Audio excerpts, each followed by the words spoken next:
So speaking of Mr. Jelen, we have a special guest this week. Mr. Excel has joined us all the way from, gosh, I want to say you're in Melbourne.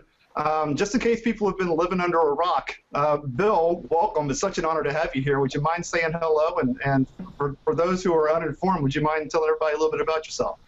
Sure. Hey, it's great to be here. Oh, there we go. Hey, that's Sylvia's. Sylvia Juhasz and her Mr. Excel theme. She's the most talented Excel songwriter, isn't she? She may be the most talented Excel user there is. I don't know. I mean, no offense to you guys, but just saying stuff I'm putting out. Yeah, she gets my vote. So, hey, it's great to be here. I run a little website called MrExcel.com. I started back in 1998. The website originally was just kind of a moonlighting thing. I still had a day job and did the website at night. And then it became my full-time gig in 2000, and I started writing books in 2002. And as you said, 42 books that are out there now. So you started in kind of full-time in 2000. So tell me, there's a lot of people who are watching this, you know, including the people who are co-hosting here, who are trying to either move into this full-time or trying to move into this full-time. How does one become a Mr. Excel? Now, and I mean, you know, I realize that I have to stay away from kryptonite. I realize I have to eat my Wheaties and all that sort of stuff. But short of all that, what was your path like? I mean, how did you grow to this juggernaut from 2000 till now? You have to be incredibly foolish. You have to live in a really small cave and be cocky and say, well, of the 7 people that are surrounding me, I know Excel better than all of those other people, so therefore I'm going to call myself Mr. Excel, right? I mean, that's really how it started. I was Mr. Excel at my work, and somehow, you know, the web was early enough that I was able to get that URL. And originally it was just, hey, send me your Excel questions. And the best question, at that point, I lied. It was a lie. I said, hey, I want to write an Excel book, and send me your Excel questions. The best Excel questions are going to end up in the book. But really, here's really what had happened. I had been working for a company for 10 years, and our competitor had just made a hostile takeover bid. They were gonna wipe us out. They were gonna just wipe us off the map, and I was about to be unemployed. And I said, you know, if I could start this website, and if I could get 50 people to send me Excel questions, then when I get whacked in a couple of months, I'm gonna have 50 places to send my resume because there's people out there that are using Excel, right? That's how it started. Wow. But then, the funniest thing, you know, so they made the hostile takeover bid. They came in, they were doing their due diligence, and they discovered all kinds of problems, and they backed out of the deal. So now I have this website where I'm supposed to be answering people's Excel questions, and my job continues. So, you know, for another 2 years, and actually those 2 years were really good because that allowed us to get the traffic. And then when they did finally come back and get us 2 years later, I was able to just hang a shingle out and say, hey, I'll do VBA consulting, right? I'll write little VBA macros for you, and you know, just strung a whole bunch of those together day after day after day. There was only one day where I woke up and there was nothing to do that day, right? So it was just nice and slow, and you know. But then, you know, someone looked at the numbers. A marketing lady came in and looked at the numbers. She said, you know, you have all these people coming to your website, and very few of them throw you any money. Very few of them hire you. It's like, you know, 1 out of 100,000. And she said, if you would have some intermediate product, if you would have a $20 product, you would be amazed at what would happen. And so I wrote the first book, Guerrilla Data Analysis Using Microsoft Excel, back in 2002, and put it out for $20. And she was right. Within the first 18 months, I was selling more books than consulting. And I realized, oh, okay, this is not a consulting deal. It's selling books. So when people say what I do, I sell Excel books. And that's kind of then played into, you know, the Holy Macro books. Can you talk a little bit about that and how the publishing house came about? Yeah. So hey, I hate rejection. I despise rejection. I did not want to go to publishers. I didn't want to go to Q and Wiley and Microsoft Press and have them say, we've never heard of you, and we're not going to take a chance on you. And, you know, no, I just didn't want to hear the no. I did not want to hear the no. So I figured out how to publish the book myself. And again, it's it's all insecurity, right? I'm selling this book and it's all great, but I wanted to feel like it was a real book. I wanted to feel like it was a real book. So I wanted to be in the trade magazine called Publishers Weekly. All right. And they review books. But again, I'm some small guy in Akron, Ohio. There's no way they're going to review my book. But I found out that you could buy next to the reviews, you could buy a little ad and you could get a picture of your book in there. And, you would feel like you were like a real publisher. So I bought that ad, and the guy who sold me the ad said, hey, you should talk to a distributor. And he gave me a name, and that was good because then they got the books in Borders back then. There were still Borders and Barnes and Noble, and it really just started to take off from there once I got the books in the bookstore. And then once that book did well, once I started getting 5-star reviews on Guerrilla Data Analysis, then Q came to me and asked me, if I would write for them. So I never had to get the rejection. I just, put the books out there, and then Q came to me. So, I don't know, kind of backwards, I guess, but it worked. So this is all a story of rejection and overcoming fears. I like it. I thought Excel is just so much more. It's just so much more. It's the emotional. Something very personal. Well, this reminds me of Seth Godin blog post from a few days ago, maybe sometime last week, about musical chairs, and all of these people went to go sit down and there weren't enough chairs. So he went and got a chair and came up to the table and everything was good. So that's right. There's enough chairs around here for everybody. Just sit on down. That's absolutely true. And here's the numbers, right? If you walk into Barnes & Noble today or Books A Million, there are 400 different books, Excel books, 400 different Excel books on the shelf, right? So I mean, you have Jaywalk, who's out there as the king, right? I mean, everyone has a John Walkenbach book, but there's 399 other books other than Jaywalk's book on that shelf. And the numbers that we're looking at are there's 750 million people using Excel. So even if you get 1/400th of that market, it would just be insane. I don't even want to get 1/400th of the market. I want to get 0.0001 of the people using Excel to buy one of my books, and then I'd never have to work again. It's such a large pool of people. I always talk about Coke and Pepsi. Coke is the market share with like 51%, and to Pepsi's 47%. I'm not trying to get to 47%. I'm trying to get to 0.0001, and that's it, right? It should be a no-brainer. So I lost what I was going to say. I'm sorry. Go ahead. Sorry about that. So Jordan, I'm kind of curious about this as well, because as I hear Bill, Mr. Jelen, I'm going to show some respect here. Mr. Excel. So, is it Bill okay? Is it okay to call you Bill? Okay. As I hear Bill, it feels odd to say that, but as I hear Bill talk about whenever he decided to do this kind of full time in 2000, and I liken that to kind of where you're at right now, Jordan, as far as going and starting writing your first book and starting to do consulting and give me your VBA code and all that sort of stuff. Do you have any questions around that on what it means to actually make that happen? I feel like I ask everyone that. So my thing is, how would you, for not just the me's out there, but the people who are like me? So, for example, after our last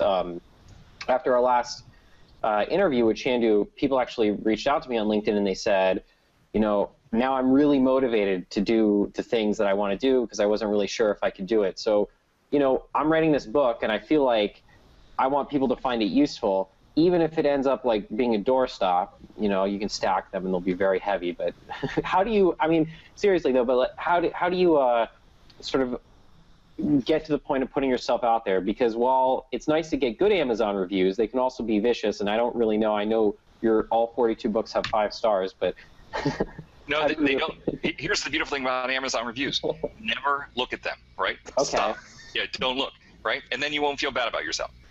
There's people who are going to love your books, and then there's people that are going to hate your books. And I even started in the book, Excel Gurus Gone Wild, on the back, I beg people not to buy this book. Do not buy this book. This book is not for you. I guarantee this book is not for you. Please don't buy this book. Go buy some other book, right? And it's one of my other books, but it's Right. if you buy this book, it's going to be a 1-star review, unless you're one of 10 out of every 10,000 users. One of them will find this book interesting. Put this book down and go buy this other book. You pleaded with them, don't buy it. I plead with them, do not buy this book. It's on them. If they bought it, it's on them. It's your fault. And to a certain extent, I guess it's a reverse psychology kind of thing. They're like, well, geez, we want to be one of the 1 out of 10,000. But like, really, seriously, do not buy this book. There's better books out there. Go buy those. And that's the beautiful thing about Holy Macro. Okay, if you went to a real publisher, to Wiley or Q or Microsoft Press, and say, I want to write a book, and I'm on the back cover, I'm going to beg people not to buy the book, right? They would never do that because they spend it. A large publisher spends $56,000 to get a book to market, right? To get the book on the shelf, they spend $56,000. So they're never going to let you write a book that says, please do not buy this book, right? They just won't do it. But with Holy Macro, we're small and we're nimble, and we use people who are moonlighting at night. And so we can get a book to market for 1/7 of that. And so, yeah, what the heck? If I want to write a book that on the back cover I beg people not to buy the book, yeah, I'm going to write that book. Yeah. So your next book is going to be called The Worst Self. What did you say? Jordan, I lost you. Say that again. Oh, so your next book is going to be called The Worst Excel Book Ever. Please don't buy it, and then you'll. I'm writing it down. I'm writing it down right now. That's beautiful. Yeah, Wait, I want to write it. I call that. Maybe we should be co-authors. So Jordan, bad. Jordan, we'll be co-authors. I think what we're going to do, here's my idea. We do that lorem ipsum generator, and it's just like 200 Wasting chapters ink. of that. No, you're wasting ink. You're wasting ink. Here's the thing. You need a really good cover. You need a really good title, a really good cover, and about 20 good pages at the beginning, and then it's just white pages after that, like 400 blank pages, and that'll be the book. Index. Right. Notes. And index on the back. Yeah, index on the back. You have me think about my recent blog post about stand-up, the classes I'm taking at Second City. And, the instructor's saying that you're going to bomb, you have to bomb. And so you just got to throw yourself out there and have a thick skin, and whatever reviews come in, they come in, and so much of this stuff is so personal and subjective. You just got to throw yourself out there. Right. Yeah, that's right. Go ahead. Go ahead. No, go ahead. I was going to say, very similar to whenever you said don't buy the book, that's almost identical to what we heard Chandu say last week. His very first book that he put out there he put it out there for $5. He said he was almost telling people not to buy it. Right. And then afterwards he's like, okay, never mind, I want to make a few dollars. And he doubled the price and book sales went up, right? Yeah. Exactly. Yeah, right. Yeah.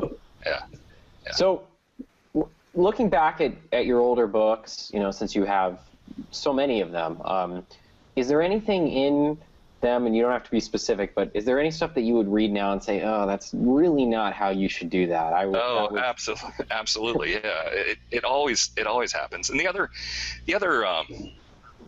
as the book goes from the first edition to the second edition to the third edition, it always gets better, and you learn more stuff. You're constantly learning things. Yeah.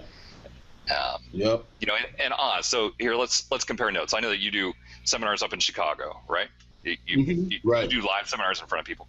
So when I'm doing a seminar, now I don't charge people for the seminar. I do the seminar for free, provided they buy books. Again, all I'm trying to do is sell books.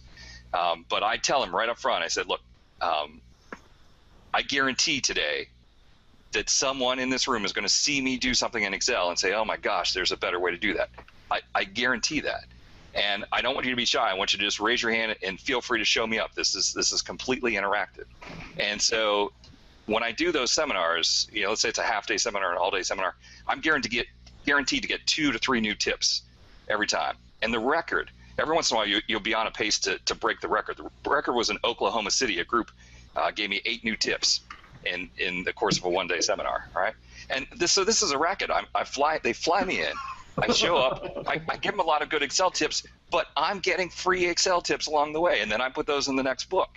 It's amazing with this 750 million people using Excel, people discover all kinds of weird stuff.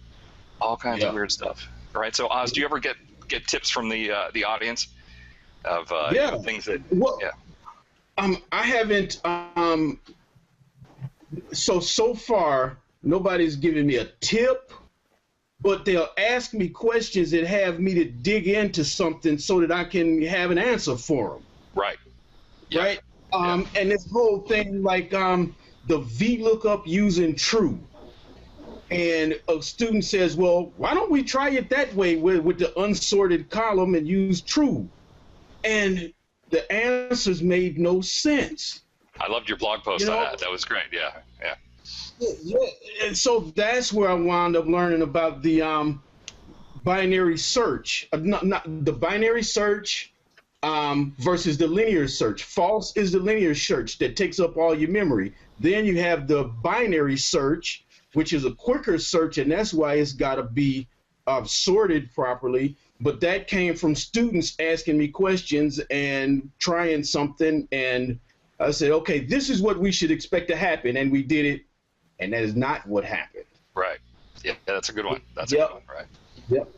And freelancing has exposed me a lot more things, like the many ways that people use Excel.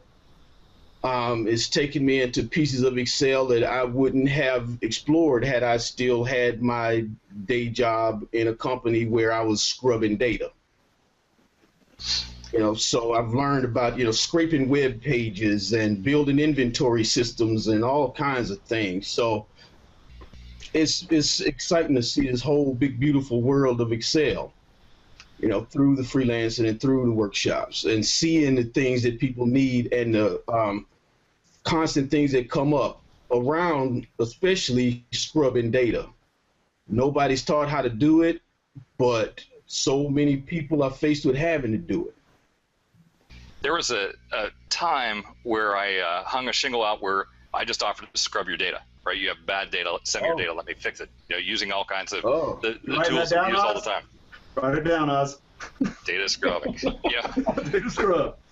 The problem is when someone has data to scrub, they never think of going out to the internet to look for a solution. They just start manually fixing the data, and then they're like heads down for 42 hours to try and fix it. Whereas if they would reach out to Oz or to me or to Oz, we'd be able to fix it in a couple hours, a little VBA and some tricks here and there. Yep. Right. Yep. I have a question. It hurts my heart when I hear about somebody spending 4 hours trying to do something, but they didn't ask the question. And that's why I keep telling people I'm going to take my glasses off. Please ask questions. There's help out there. You don't need to suffer. Okay, so Oz, I think we need to team up. All right, here's my thing. I think we pull into any parking lot in the country, any office building. We pull in, and we have to get out of the car. And here's the important part: we need to be wearing a cape, right, like a superhero cape. And somehow we get through security, and just walk up to the second floor and find someone using Excel and sit down with them and say, "What are you doing today?" And I guarantee that we can save them an hour a week. 50 hours a year, and hopefully they'll either give us some free donuts or a little cash on the way out. Yeah. So something, and we'll have the joy of having saved somebody some time, and then they'll look good in front of their boss. Man, Yes. I had a lady. Yes, they will just be the disco diva. I picture like a Ghostbusters van that you guys are jumping out of. I like the Ghostbusters. That's the data cleansers. The data cleansers. Yeah, I love it. Yeah. But so I had an online screen sharing tutoring session with somebody whose data, she had like a date on, say, row 1, and then a bunch of blank dates, under the date column, but all of this data that was tied to that date. And it went on and on and on down there for several thousand rows. And she had manually started doing this. She got through 300 rows and then threw up the signal flag. And then when I showed her a way to do that in 10 minutes, she emailed me for 2 days about how happy she was. You made a friend. Yes. That's hilarious. 2 days. That's After a day and a half of that, I would have said, I really need to get back to work. Can you leave me alone? But hey, getting an email just saying thank you. That hey, she was just that happy, right? She wasn't asking me for more questions. She was just saying how she had learned to tweak the formulas a little bit, to get other things that she needed, but just by showing her a process, man, it saved her so much. So you taught her how to fish instead of giving her a fish. Yes. And that's why I love the Some people just want to buy a fish. They don't want to learn how to fish. They just want to buy a fish. By the way, if you want to buy fish, some people do. Your Excel fish. And that's okay too. And that's where I've come to realize, like, I'm going to teach some biologists next week, and I realize they are not trying to be Excel masters. They want to know enough Excel. They want to have enough fish so that they can go back to being biologists, right? So we're going to have a real targeted, pull your ass out of the fire kind of 5-hour session. That would have been a funnier story if it was ichthyologists. I'm just saying. Yes. not judging, just saying. Yeah. Then we have technologists who learn to handle the Excel snakes. Yeah. So Bill, with what we're doing right now with the video, it's not uncommon for whenever we talk to somebody, one of the first things they bring up is, have you seen Mr. Excel's videos? Have you seen the dueling podcast that he does with Mike Gervin? Mr. Excel is fun. And I also see you out there on Udemy. Can you talk a little bit about your transition from writing books into kind of starting this whole video thing around Excel? How did that come about? Yeah, so those videos are there to sell books, right? It starts with a picture of the book. It ends with, hey, for more tips, go buy the book. And originally the videos were just going straight through the book. I was doing the book, but then I realized I was going to run out of book, and I still had more days left to do videos. So I had to start taking questions from people. But those videos, they're all just a way to sell the book. They always say that half of the things you do to advertise work. You just don't know which half. So you just keep doing everything. Right. Right. Yeah, man. So, but hey, did you know the VLOOKUP is so vain? It's always got to look right. Good stuff. Did you steal that from Jordan? That's one of those. No, stupid that's it. Yeah, we have stupid. We own the Twitter account Excel Jokes now, so that's gonna be the first one. No, we're all working together on it. I'm taking my stand-up class. The homework from 2 weeks ago was one-liners, so I had to get in one-liner mode. That is awesome. I miss my mother's home cooking. I just wish she'd go home. Doing it in the wrong place. Huh? I went to an improv class down here. It was a lot of fun, very out of the box kind of stuff. But then the next week, they were going to meet every Tuesday, and I had a seminar the next Tuesday in another town. So I kind of fell out of it. But someday, someday when I'm completely unemployed and have nothing to do, I'll go do improv. All right. Oh, so you're saying I should go do improv right now? Is that what you mean? Right now. So Jordan, the biggest challenge. Okay. Here's my advice to you: is just getting started out. You have to convince your neighbors that you're not unemployed. That's it, right? Because they look at you and say, "What? You're making money giving Excel tips?" And they'll say to themselves, "Oh, he's unemployed." Right, and that was my biggest thing, was trying to convince my neighbors that no, this really is a thing. I'm really making money. Mm-hmm. No, but I'd have to shave, and this beard is it's my power. I couldn't do the Excel things I could do without this beard.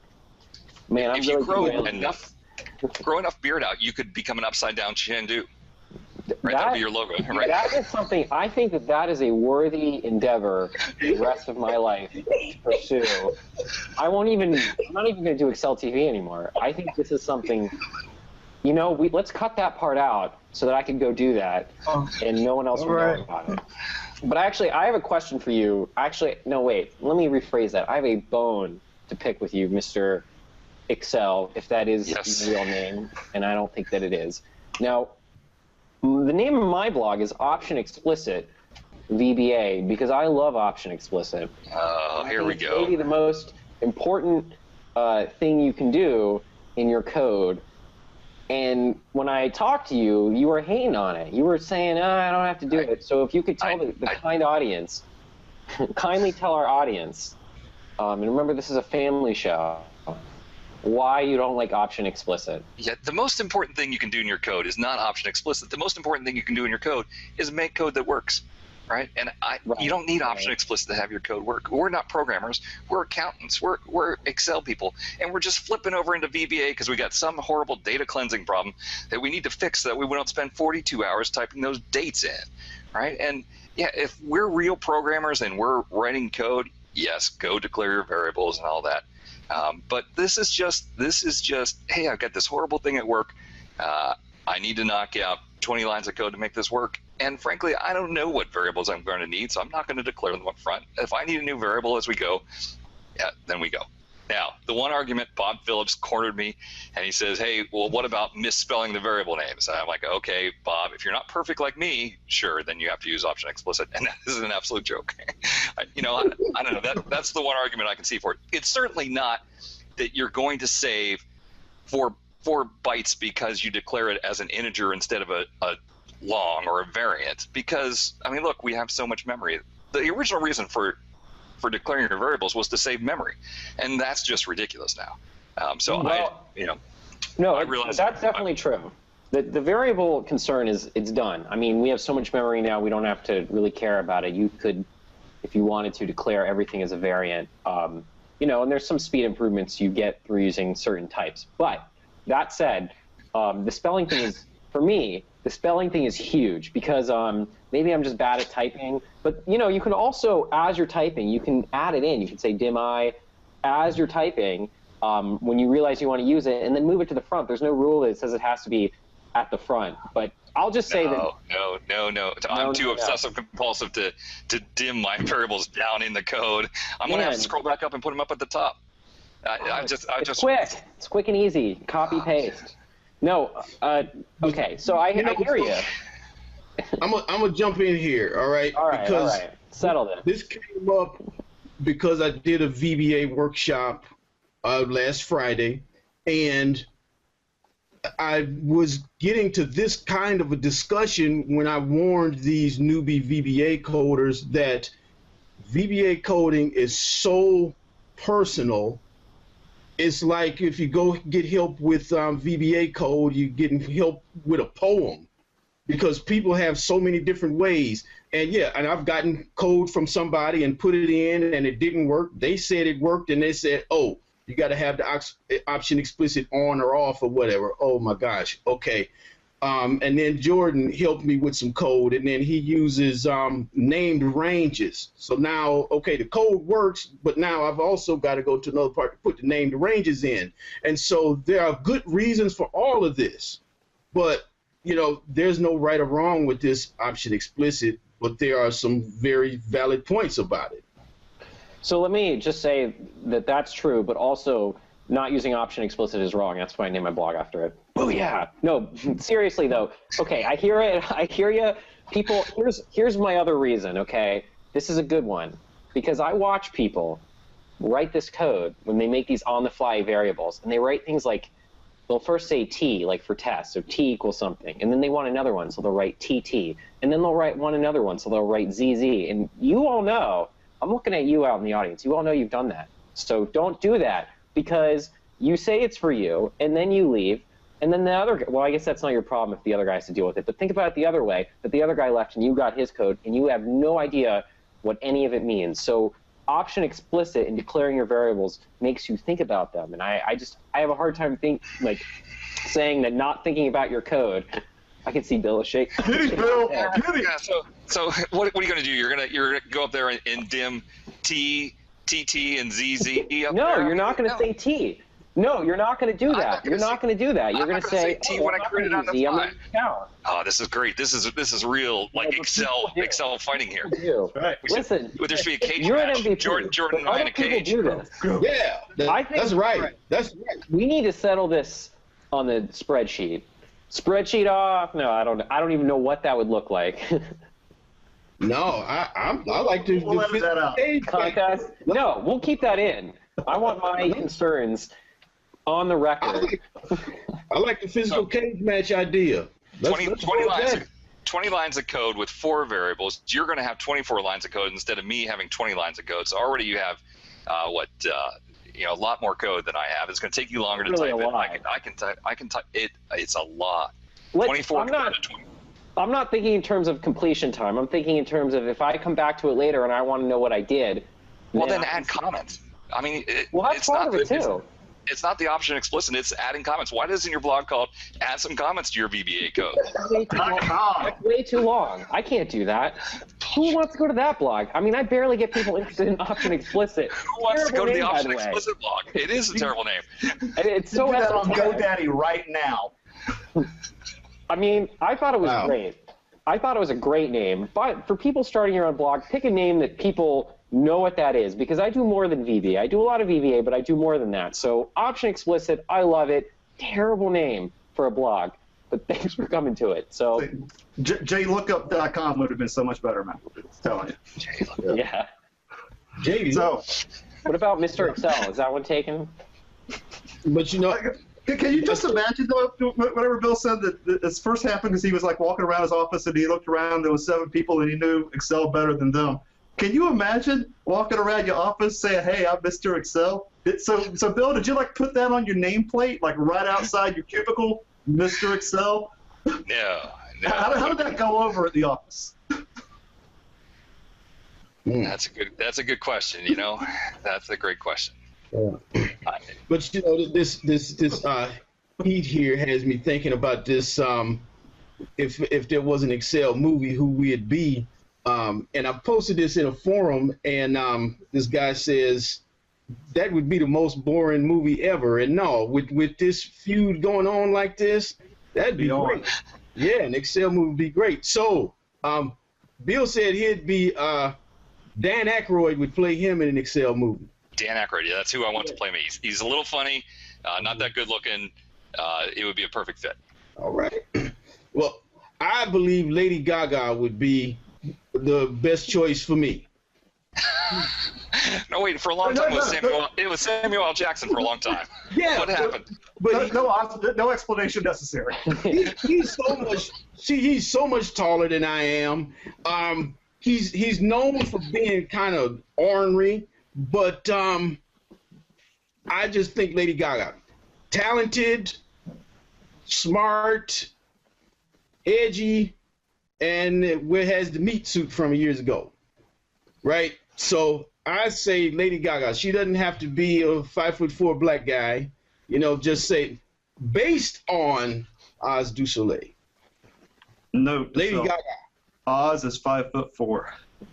That's right. a mighty 5'4". No, I think there's a movie here though, because Bill was talking about overcoming the odds to become who he is, to become what Mr. Excel is, blossoming into a full Mr. Excel. There's something here. This is gold. Yeah. So who would be you, Jordan? Bruce Willis. Yeah, that's good. No, wait, no. I'm going to change that to Samuel L. Jackson. Upside down, confident about that. Okay. How do you get to Samuel L. Jackson? He's open. You got rid of him? Yeah, he got fired for Lady Gaga. Bill, you better never hope Mr. Excel comes available. You better keep that GoDaddy registration, because I'm still. Oh, yeah. Nobody can grab by Excel. I tried it. We protect that baby, right? So Rick, who would be you? Probably Richie Cunningham or an evil Alfred E. Newman. You know that guy on the cover of the Mad magazine? Mad magazine, yeah. There you go. Absolutely. That guy. There you go. That's awesome. All right. Cool. All right.